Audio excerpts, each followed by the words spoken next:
Hey friends, Sabrina here. Welcome back to my channel. If you missed my interviewing video, I'll have it linked up above. If not, let's get into the portfolio. I do think that this is a must. This year was the first year I've used a digital portfolio, and let me tell you, y'all, I've gotten calls like on a Friday. I put my application in, and Monday morning I've gotten a call being like, we want to interview you. So I definitely think it's worth the time for the digital portfolio. So I just kind of want to show you what I put in there. And new teachers, don't be scared of this. I made one my first year of things that I thought I would want to do in the classroom. Now, mind you, I only had like maybe 10 pages of stuff, and that is okay. Like, they know you're a new teacher, but just showing the initiative of like things that you might want to do in your classroom, you know, classroom management or decorating or organizing. Those are all skills that you should showcase. So let's get into it.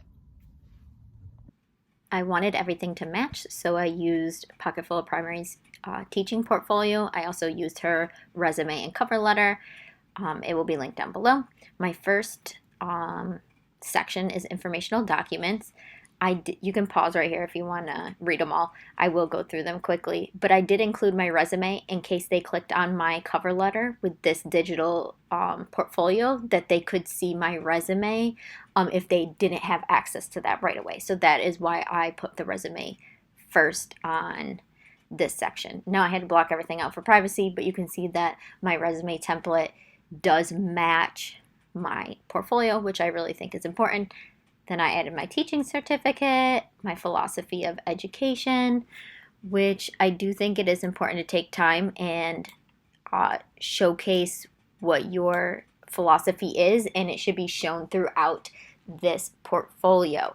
So I am a true believer on all kids can learn, meet them where they are. I am a huge proponent for student-centered, hands-on learning. That is something you will absolutely see in every subject in my classroom.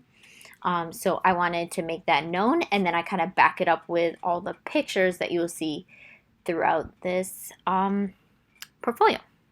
I did include my formal observations just because I didn't know if they would have access to that, being that I was applying to private schools. I did also include my Rookie Teacher of the Year award. I was really proud of that. And just some other things about my GPA. Classroom management is the bulk of this portfolio. You can pause right here if you want to read through all of the different sections, but I will go through. A lot of stuff is blocked out, you guys. I'm sorry, but just because of privacy. But I did want to show you in the first one that Pocketful of Primary, she has a video that goes through her, like how she set up hers.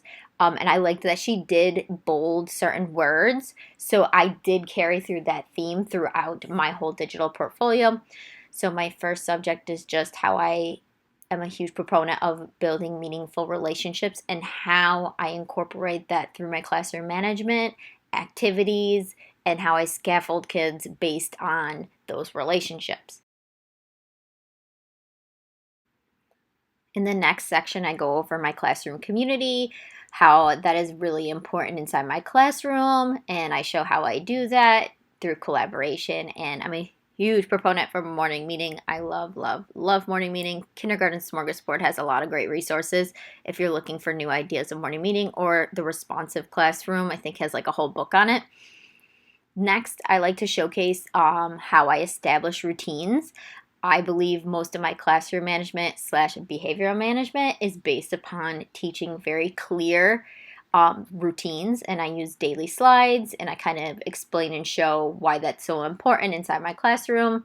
If you would like to see how my daily slides are, comment down below. I'd be happy to make a video about my daily slides. I also want to just showcase with my slides about how I build vocabulary with my students, so you can kind of see that at the bottom. And that just gives me a jumping off point to kind of show in my interview and talk about all the ELL strategies that I use inside my classroom and how that has been successful. As you know, family communication is huge. It's a cornerstone in making sure that every student is successful. So I kind of showcase here my weekly newsletter, which I go over standards, important events, all that type of stuff. This was a freebie on TPT, and then I show what I think is one of the most important things is data and conferences. This form I did create myself. I will link it down below. And I just kind of explain how I very clearly communicate to the family from day one of what is grade level expectations, and basically sharing how I plan on keeping an open line of communication with guardians. Next, I have student engagement.